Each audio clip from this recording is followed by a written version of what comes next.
everyone. Welcome to SST College of Arts and Commerce. This is SST Edupedia. Myself Pradnya Uddekar. In this video, I am going to learn you limit of function, which is the topic of Calculus FYCS Semester 2 subject. What is the objective of this lecture? Use the definitions of limit to estimate the limits. Next one, determine whether limits of function is exist or not, and use the properties of limits and direct substitutions to evaluate the limit.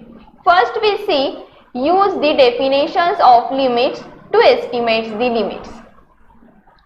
First, what is the limit? The limit concept. The notation of limit is the fundamental concepts of calculus. It is most important topic in the calculus subject. In this chapter, you will learn how to evaluate the limits and how to use them in the two basic problems of calculus, the tangent line problem and the area problem. Mostly in every subject, to find the tangent line or to find the area of any examples, we have to use the limit concept. First example, finding a rectangle of maximum area.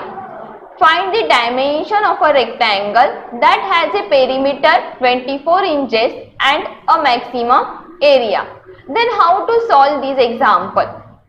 First you consider W is represent the weight of the rectangle and L is represent the length of the rectangle, because the perimeter of the rectangle is 2W plus 2L, that is 2 times weight plus 2 times length is equal to its total area. If you put all this value in the given example, then you will get the perimeter is equal to 24.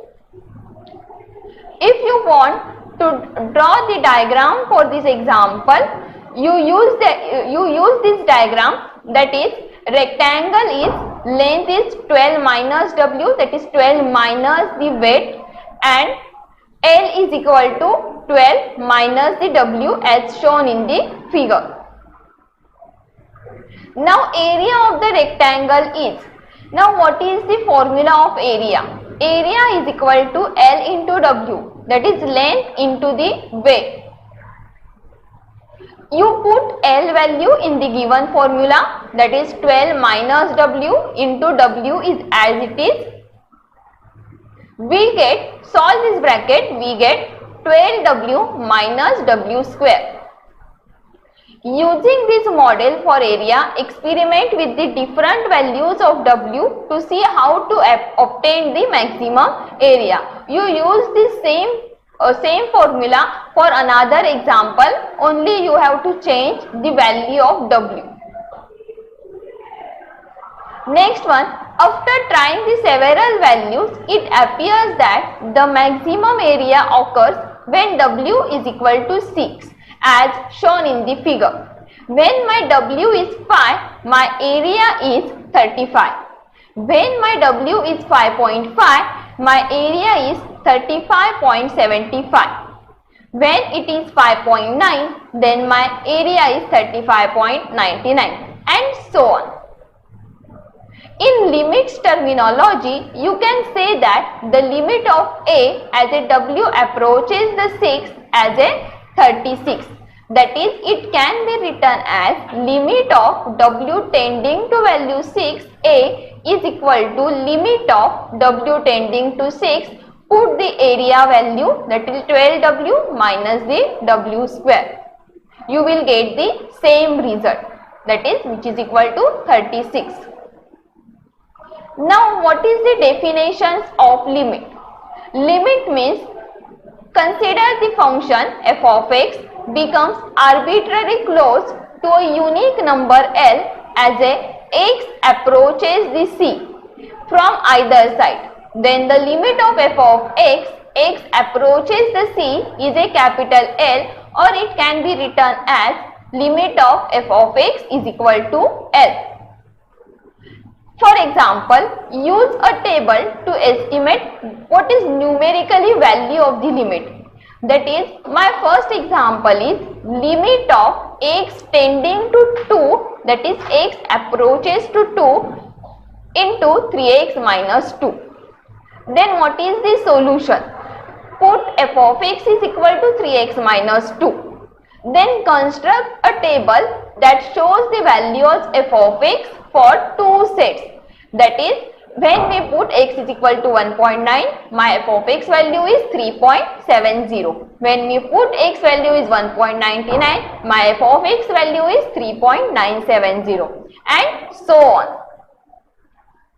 You have to draw the diagram or graph for this limit example.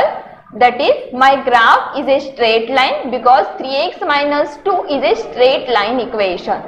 It appears that closure x gets to 2, the closure f of x gets to 4. So you can estimate the limit to be 4. Limit that failed to exist. Now, when the limit is failed to exist. For example, suppose my question is limit of x tending to 0 mod x upon x. Then you consider the graph f of x is equal to mod x divided by x. Then graph is a stepwise function or it is a constant function. So you can, for the positive x values, my graph value is 1, means my straight line is at 1.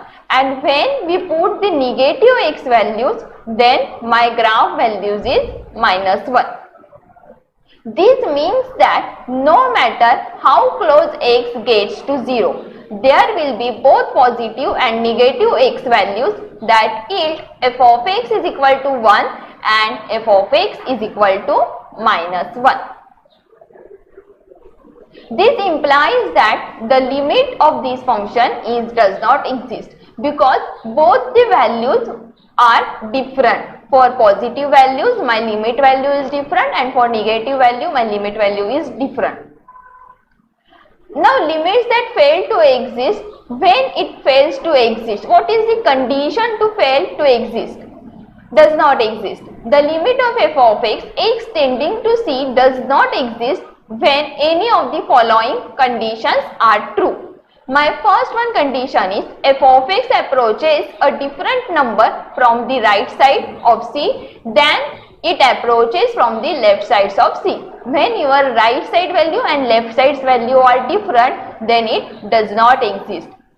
Second one is f of x increases or decreases without bound as x approaches to c.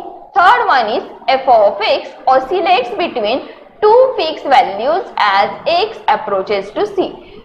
If any of these conditions are true, then your limit does not exist. Now, properties of limits and direct substitution. You have seen that sometimes the limit of f of x as x tending to c is simplify f of c, as shown in example 2. In such a case, the limit can be evaluated by direct substitutions. That is, limit of f of x, x tending to c is equal to f of c. There are many well-behaved functions such as polynomial functions, rational functions with non-zero denominator that have this property. The following list includes some basic limits, some basic properties. Means, first one property is if let b and c are the real number or constants and n be a positive integers, then limit of b is equal to b. Limit of x, x tending to c is equal to c. You have to put direct substitution value. If your function is x raised to n and x is approaches to c, that is, it is called as a limit of power functions. Then your value of limit is c raised to n. Fourth one is for rational functions. Limit of n square root of x is equal to limit value is n square root of c for n is a even. This list can also include for the trigonometric functions also. By combining the basic limits with the following operations, you can find limits for a wide variety of functions. Means for scalar multiple, sum or difference property, for product property, quotients and power. These properties are also used to find the limit of a function. For example, direct substitutions and properties of a limit. My example is limit of x square x tending to 4. Means this example is belong to the power functions, limit of power functions. Then how to solve it? Put limit functions, that is put the direct substitutions value, that is 4 square. X square, your limit value is 4 square. You get value is equal to 16. Suppose your second example is limit of phi x, x tending to 4. Then this type of function is belongs to the property 1. Means phi is the constant function, constant value. Then put outside the limit. Then we get phi into limit of x tending to 4 into x. And then substitute the limit value in the function x. That is phi into 4 is equal to 20. Suppose your function is trigonometric functions. Limit of x tending to pi tan x divided by x is equal to limit of x tending to pi tan x divided by limit of x tending to pi x. These functions or this example is belongs to the property 4, that is trigonometric functions. Then put direct substitution value, pi value in the x variable. We get 0 divided by pi, that is which is equal to 0. Thank you students. In the next video, I am going to learn you partial derivative and its application.